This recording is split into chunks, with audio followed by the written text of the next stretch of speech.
새옷 인스티튜트. 안녕하세요. 시온연구소입니다. 구독, 좋아요, 알림 설정도 함께 해주세요. 저는 요즘에 플립러닝과 그 다음에 액션러닝에 대해서 공부하고 있는데요. 여러분들과 함께 이 공부하는 영상을 좀 공유하고 싶어서 이제 기록을 해두고 있습니다.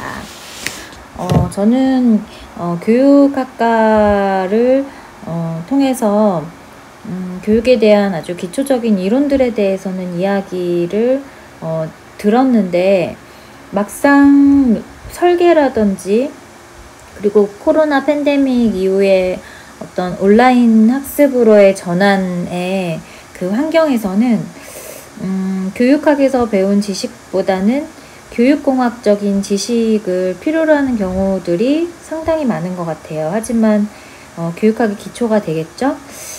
그래서 제가 부족한 부분을 좀 더 채우기 위해서 요즘에 플립러닝과 그리고 액션러닝에 대한 서적을 많이 보고 있고, 그리고 제가 요즘에 교수 설계할 때는 플립러닝을 가지고 교수를 설계해서 적용하려고 시도하고 있거든요. 오늘은 여러분들과 액션러닝에 대해서 제가 공부하는 그런 과정을 같이 공유해보는 그런 영상으로 여러분들과 함께 공유해보려고 합니다. 먼저 액션러닝이라는 말이 좀 궁금했어요. 그래서 여러 책을 통해서 보니까 이 액션러닝이라는 것이 학교 같은 기관보다는 이제 기업에서 많이 사용되고 있는 이제 용어더라고요. 그래서 액션러닝은 한 1970년대부터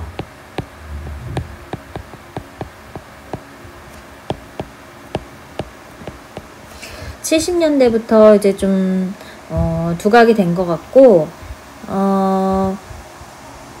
한 50년 정도 된 거잖아요. 그래서 기업에 혹은 공공기관에 굉장히 많은 도움이 되었나 봐요. 이 액션러닝은 강력하고 좀 성공적인 리더, 그리고 팀, 그리고 조직을 동시에 개발하는 힘을 발휘하는 문제 해결 도구다. 그래서 장점으로는 업무와 교육이 함께 연계되어 이루어진다. 제가 이제 항상 이 교육하면 문제점, 괴리 이런 것들에 대해서 이야기할 때 고등학교 때까지 배웠던 것과 또 대학과의 어떤 교육이 연계되지 않는 점, 그리고 대학을 졸업하고 사회에 나왔을 때 그 사회에 필요한 기술이나 이론이 대학 때 배웠던 내용과 연계되어 있지 않은 점, 이런 것들이 굉장히 좀 고민이었는데, 이 액션러닝에서 말하는 업무와 교육이 함께 연계되어 이루어진다라는 이 장점을 조금 더 공부하면서 생각을 해보면 좋을 것 같아요. 두 번째 장점으로는 비즈니스 이슈나 문제 해결에 필요한 전문가가 배치되어 있다는 점이래요. 그리고 세 번째로는 이 비즈니스 이슈 등의 실제적 문제를 바탕으로 학습이 진행된다는 점. 그리고 네 번째로는 먼저 아마도 이 액션러닝은 기업이나 공공기관에서 두각을 나타냈는데, 학교나 이런 교육 현장에서 배우는 어떤 과정이 아니라 실제 현장에 적용될 학습 형태를 이야기하고 있는 것 같습니다. 그렇죠? 조금 더 정의에 대해서 궁금해서 몇 가지를 더 찾아봤더니 1972년에 맥널티라는 학자분은 액션 러닝은 어떤 상황을 대처하고 행동하는 법을 배우는 것이다. 그래서 넓은 의미에서는 개인 관리자 개발에, 그러니까 개인 어떤 관리자들의 어떤 역량 개발에 가치를 두고 이 역량을 개발시킨 이 개인 관리자들이 기업에 있는 어떤 문제를 해결함으로써 사회적인 문제까지도 해결할 수 있도록 돕는 그런 방법이다 라고 이야기하고 있고요. 최근에 이 액션 러닝을 좀 패들러라는 1997년에 이 패들러라는 학자는 액션 러닝이 학습을 위해서 어떤 수단이 되는 어떤 그런 과제물을 조직 내에서 사람들이 이것을 해결하기 위해서 접근하는 하나의 방법인데, 이것은 좀 문제와 사람 그리고 6명 정도의 동료들을 통해서 행동하기 위한 어떤 자기 개발과 조직 개발을 토대로 좀 당연시 되어 왔던 지식들에 대해서 계속해서 질문하는 과정을 통해서 앞으로 좀 나아갈 수 있게 도와준다 라고 이야기를 하고 있습니다. 박수홍, 안영식, 정주영 선생님의 2005년에 액션 러닝을 정의한 내용을 보면 소집단을 구성해서 팀워크를 바탕으로 시행착오를 통해서 문제를 해결함과 동시에 문제 해결 과정에 대한 성찰을 학습하도록 지원해주는 어떤 교육 방식의 형태고, 그리고 학습 조직의 구축에 이런 초석이 되며 교육 훈련과 조직 개발이 혼합된 그런 교육 기법이다 라고 얘기하고 있고요. 마지막으로 중앙공무원교육원에서 정의한 내용을 보면 소규모로 구성된 집단이 그들이 직면하고 있는 실질적인 비즈니스의 어떤 문제들을 원인을 규명하고 이를 해결하기 위한 어떤 계획을 설정해서 현장에 적용해 봄으로써 실천 과정에 대한 성찰을 하고 그 과정을 검토하는 반복적인 어떤 그런 내용을 통해서 만드는 그런 어떤 체계다. 제가 봤을 때의 이 액션 러닝은 일단 소규모의 그룹이 필요할 것 같고요. 그리고 원인을 파악해서 문제를 해결할 수 있도록 방법을 고안해야 될 것 같고요. 그래서 이것을 실천적인 과제로 주고 나서 이 과제를 통해서 과제 실행 후 결과 분석 및 반성을 통해 기업이나 그 기관의 발전에 기여하는 학습 형태를 제가 봤을 때는 액션 러닝이라고 정의할 수 있을 것 같습니다. 여러분들도 저와 같이 이렇게 들으면서 보다 보면 어떠한 정의를 또 내릴 수 있을까요? 궁금합니다. 제가 이 액션 러닝에 대한 책을 이렇게 보다 보니까 무엇보다도 이 액션 러닝은 여기에서 보면 원인을 파악하고 그 다음에 문제 해결 방법을 고안하고 실천적인 과제를 줘서 과제 실행 후 결과를 분석하는, 반성하는 이런, 그래서 결국 발전에 기여하는 이런 학습 형태인 액션 러닝은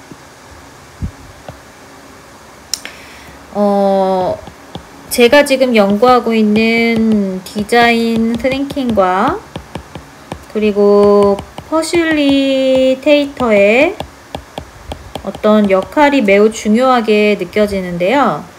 먼저 이 디자인 띵킹의 5단계 1번 공감하기, 그리고 2번 그 다음에 정의하기, 그 다음에 3번 아이디어 창출하기, 그리고 4번 제작 프로토타입 하기, 그리고 5번 이렇게 평가하기가 되어 있는데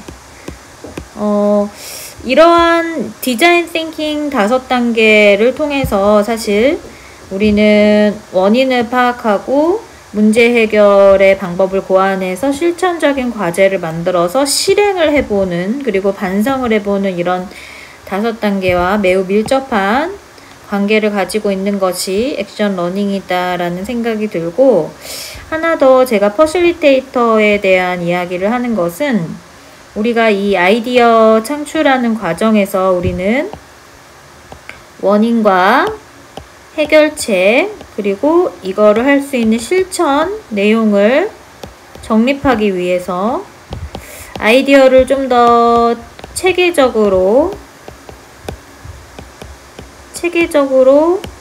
이끌어줄 전문가가 필요한데, 이렇게 하다 보니까 앞에서 나왔던 액션 러닝의 이 장점들도 다시 이야기할 수 있을 것 같아요. 결국 업무와 교육이 연계되어 이루어진다라는 점은 이 액션 러닝이 이루어지는 장소 때문이고, 비즈니스 이슈나 문제 해결에 필요한 전문가가 비치되어 있는 것도 이 기업의 특징이라고 볼 수 있고, 비즈니스 이슈, 실질적인 문제를 바탕으로 학습이 진행된다는 것도 이거는 이제 관리자, 역량 강화 차원에서 볼 수 있을 것이고, 기획과 실천의 일원화가 이루어진다라는 것은 이건 이제 결국 결과, 기여도가 있어야 되기 때문에 이러한 4개의 장점이 이제 나타나서 액션 러닝에 대한 우리가 이야기를 구체적으로 해볼 수 있었던 것 같습니다. 그렇다면은 이번에는 이 액션 러닝과 맞붙어서 이 퍼실리테이터에 대한 이야기를 좀 해보려고 합니다. 앞서서 우리는 액션 러닝에 대해서 알아봤으니까 이번에는 퍼실리테이터에 대해서도 좀 알아보면 좋을 것 같은데요. 먼저 이 퍼실리테이터가 설계하는 그런 교수를 퍼실리테이션 이라고 얘기하거든요. 그래서 이 퍼실리테이션이 무엇이냐라고 묻는다면, 퍼실리테이터가 어떤 문제를 해결하기 위한 플랫폼을 짜는 그 일종의 프로세스를 퍼실리테이션이다 라고 이야기할 수 있겠습니다. 이 퍼실리테이션은 사실 많은 경험과 여러 가지의 어떤 기술이 필요한 전문적인 영역이죠. 그래서 저도 열심히 더 이제 고민을 하고 있는 부분이기도 하고요. 이 퍼실리테이션의 스킬에 대해서 굉장히 많은 책에서 이야기하기를 퍼실리테이터의 스킬, 그래서 첫 번째 경청 스킬이라고 합니다. 경청 스킬이 무엇이냐? 그런데 이 경청 스킬 중에서도 좀 적극적으로 경청해야 한다라는 거거든요. 논의 내용 쉽게 정리해서 이해해서 제시하고, 그리고 팀 아이디어 제시에 있어서 발상을 확장시키는 역할을 한다 라고 볼 수 있겠죠. 그래서 이런 의미로서의 경청 스킬이 필요한 거죠. 또 경청 스킬을 통해서 팀이 완수해야 되는 결과물이 무엇인지를 파악하고, 그리고 구성원 간의 어떤 역학관계를 인식해서 상황에 따라 필요한 신호를 제시하고, 그리고 업무의 프로세스가 잘 진행되고 있는지를 꾸준히 파악하고, 그리고 팀 내에서 일어나는 그런 변화에 대한 정보를 빠르게 캐치해서 이를 해결할 수 있는, 그리고 극복할 수 있는 그러한 해결책을 고민해야 되고, 그리고 또 이와는 반대로 우리가 할 수 없는, 벗어날 수 없는 한계에 대해서도 팀원들에게 충분히 쉽게 이해할 수 있도록 전달해야 되겠죠. 그래서 이 경청이라는 거는 사실 듣는 것이지만, 이 퍼실리테이터의 스킬에 있는 이 경청 스킬은 사실 모든 오감에 활용되는 내가 가져야 하는 어떤 역량을 좀 크게 잡아서 이야기한 부분이다 라는 생각이 듭니다. 이를 통해서 필요한 두 번째 스킬이 효과적인 질문인데요. 이 질문은 사실 여러 가지의 질문 형태가 있다고 하는데, 뭐 유도형 질문도 있고 상세형 질문도 있고, 뭐 확인하는 거, 뭐 그다음에 뭐 개방형 질문들도 있고, 뭐 여러 가지가 있을 텐데, 이 질문이어야말로 어떤 진짜 퍼실리테이터의 역량에서 가장 중요한 사항이죠. 그래서 섬세함을 가지고 있고, 또 좀 창의적인 발상을 가지고 있으면서 다양한 분야의 지식을 가지고 있어야 하는 것이 이 효과적인 질문 필요하겠죠. 그래서 이런 효과적인 질문을 하기 위해서는 어떤 질문법보다는 그 상황에서 그 질문을 들었을 때 과연 이 퍼실리테이터의 입장에서 어떠한 방향을 줄 수 있는 질문을 해줄 수 있을까에 대해 가지고 있어야 되는 굉장히 힘든, 그리고 시간이 필요한 그러한 역량이라고 보겠습니다. 그리고 세 번째는 갈등 관리라고 이야기를 하고 있는데요. 이 갈등 관리는 사실 어떻게 보면 코칭에 관련된 이야기라고도 이제 볼 수 있겠습니다. 위버와 페렐이 2004년에 발표한 갈등 해결 프로세스 5단계를 좀 얘기를 들어보면, 같이 공부를 해보면, 위버 앤 페렐 2004 갈등 해결 5단계 프로세스. 그래서 1단계는 차이를 표현해라. 당사자의 말과 행동을 관찰해서 문제가 무엇인지 통합적으로 결정한다.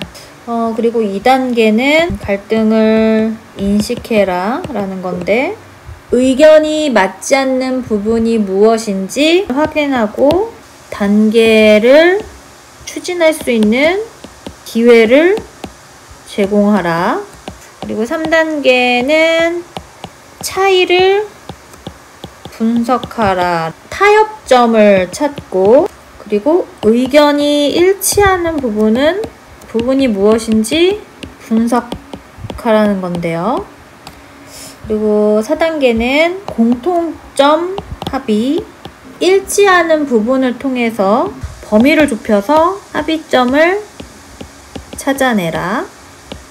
그리고 마지막 5단계로는 갈등을 해결해라. 그 합의에 인식되도록 하도록 돕고,